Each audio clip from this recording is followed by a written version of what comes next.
Good afternoon. Thank you very much for tuning in once again.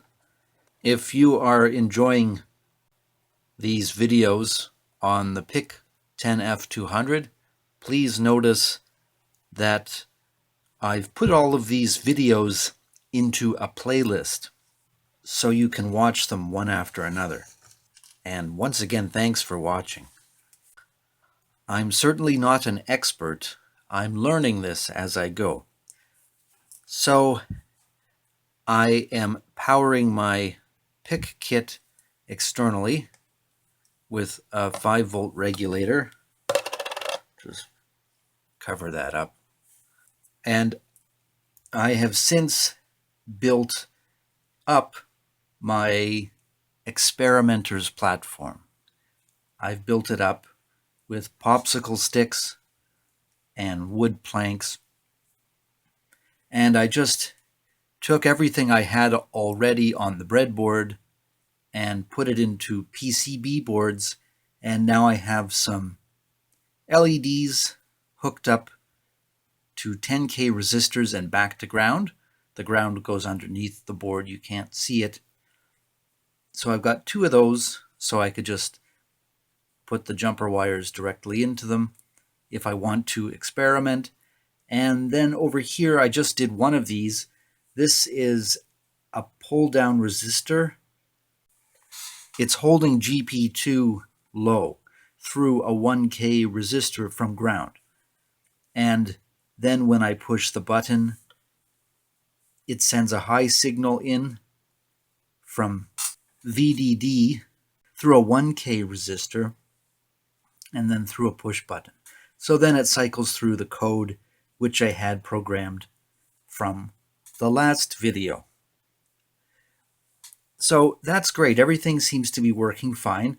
I still need to physically fix the PCB board onto this platform I've made, but I won't do that quite yet, because what I'm working on now is setting up an optional MCLR button so that I can hook up pin GP3, which is pin 8 on the chip. So here is the pin GP3, which is an input-only pin, but it can be configured as MCLR as well. So I am working on using the correct schematic diagram that Microchip provides on their 8-bit baseline MCU website, which shows how to wire up the MCLR pin. But in short, the MCLR is held high with a pull-up resistor on VDD, and what is supposed to happen is that when you push the button, it goes low to ground, I suppose restarting the code from the beginning, or restarting the device without disconnecting the power. I will get into it, and I'm still learning a little bit, but the website does give the schematic for the MCLR pin, but it doesn't provide the resistor and capacitor values within the circuits they recommend. So my next step is to configure this MCLR pin, and I'll probably try plugging it into the breadboard to determine how to set that up correctly. That may not be exciting, but if you are trying to build a 10F200 circuit yourself, that might be valuable information. Well, stay tuned and thank you for watching. I'm probably going to bring it to the computer screen and take a look at the schematic. Hello. Rather than try and summarize this in my own words, I will just read it as it appears. This is the Microchip Developer Help website, specifically on the subject of 8-bit PIC microcontrollers.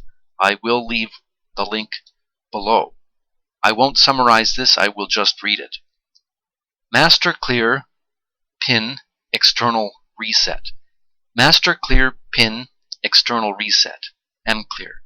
The Master Clear pin is an optional external reset that is activated by pulling the pin low. The MCLR pin can be set up as an standard digital input pin or be enabled as an external reset pin. This is controlled by a configuration setting. The MCLR pin, when enabled, will hold the device in reset mode as long as the pin is pulled low. During normal operation, it needs to be pulled high, typically through a resistor to VDD. A small capacitor can be connected from the MCLR pin to ground to hold the device in reset mode longer when pulled low by a short signal.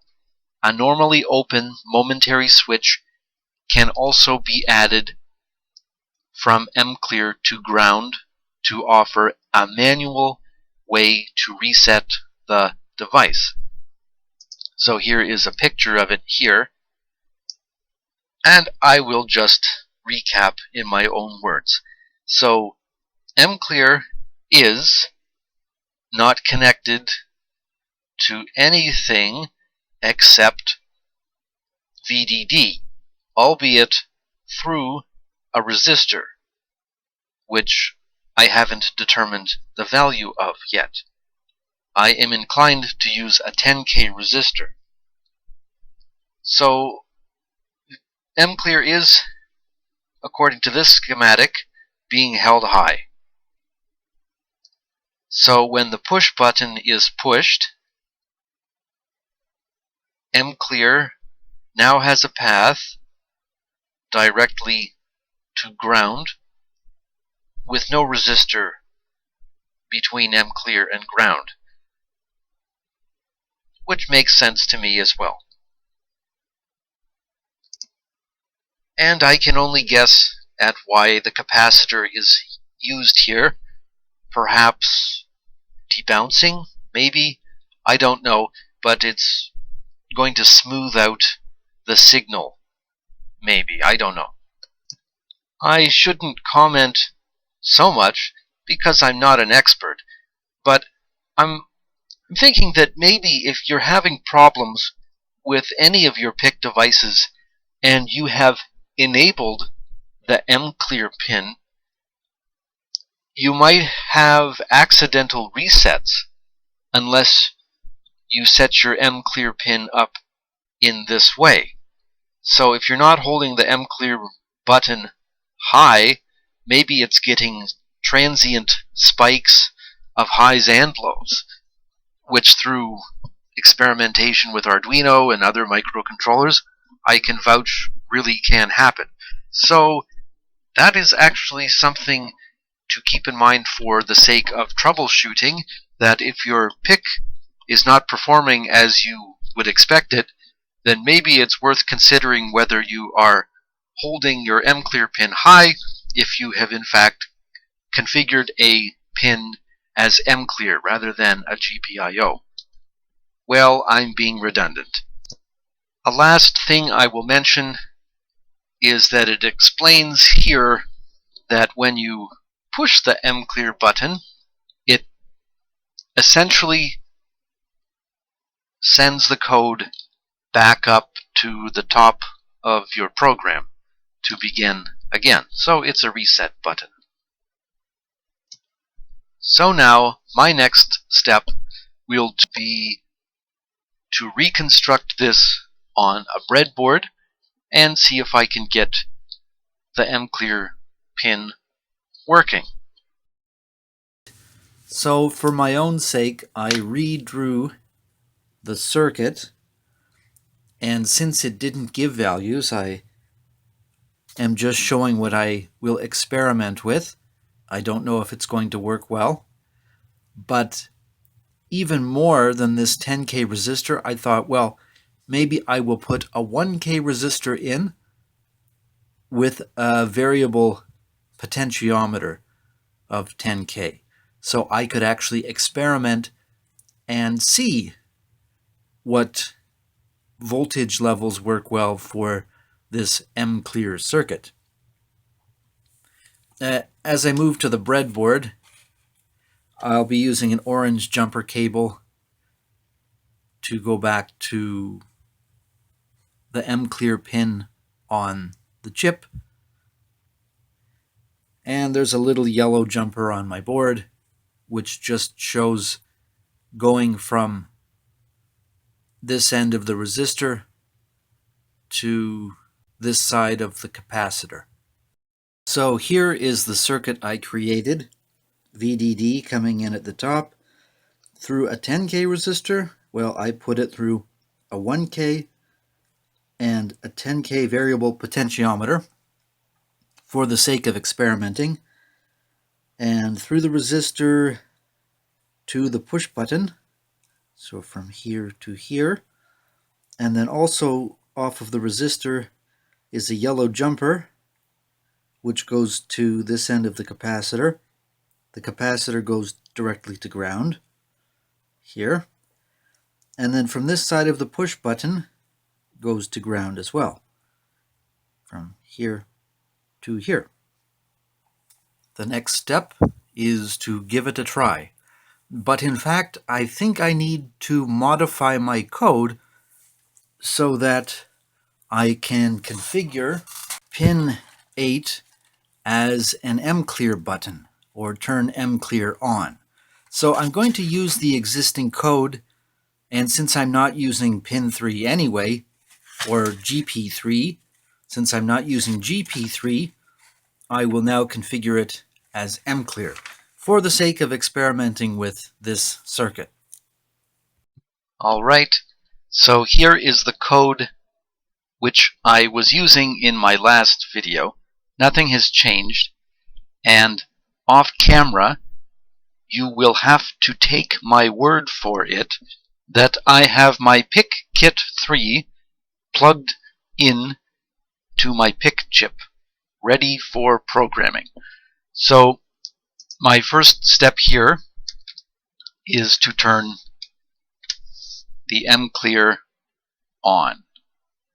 And maybe this comment is helpful to read. Master clear enable GP3 MCLR pin function is digital I/O MCLR internally tied to VDD. I wonder whether there is an internal pull-up resistor on VDD. Note to self to check the data sheet for that, because it might affect how this circuit is configured, and as to whether this is necessary if it's internally tied to, or whether a pull-up resistor is even necessary. So this makes it a little confusing. No matter, I will just pretend I didn't read that. So now I will configure MCLR on, one of these. Okay, program the device. I can vouch that off camera the programming was successful.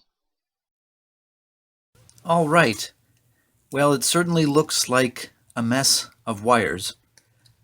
So I have since uploaded the program onto the PIC chip and tested the MCLR circuit. So this push button here should be acting as the MCLR reset button, and without explaining everything, this orange jumper here is going back into pin 8, otherwise known as the MCLR or GP3 pin, and as you have seen, I configured it as MCLR, so MCLR is on. So without re-explaining all of the jumper wires, the jumper is currently pulled high through these resistors, and when I push the button, it sends the jumper low to ground.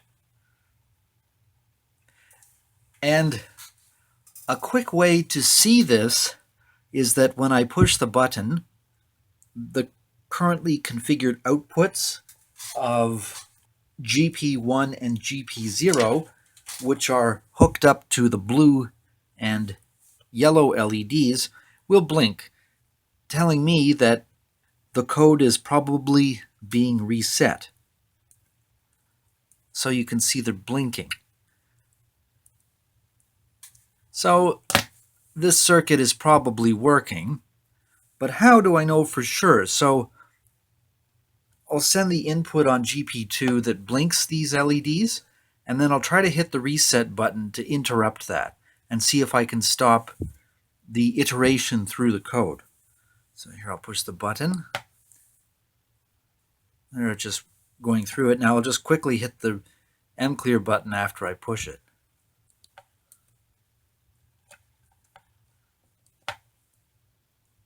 So the MCLR seems to be working correctly, where it's interrupting the program and resetting the entire device without turning the power off. So I will consider this a success. But one of the things I said I was going to test was the resistance value of this circuit. So that's why I put the variable potentiometer in. So currently it's set at 10K with the addition of the 1K resistor here. So let's go half and see if everything still works. So I checked my multimeter to make sure this was right.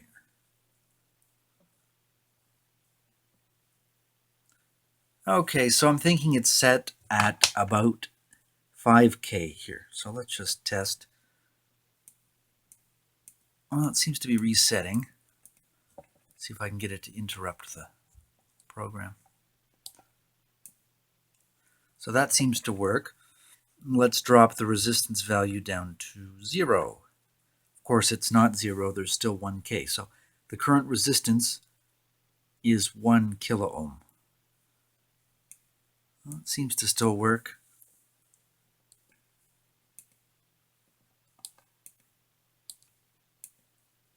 Okay, so just by that, I conclude that a value between 1K and 11K is probably an acceptable value in this circuit, and likewise with this capacitor. How far beyond the range of acceptability extends above 10K or 11K or below 1K, I don't know, and I'm not interested in testing that. But the circuit seems to work between 1K and 11K.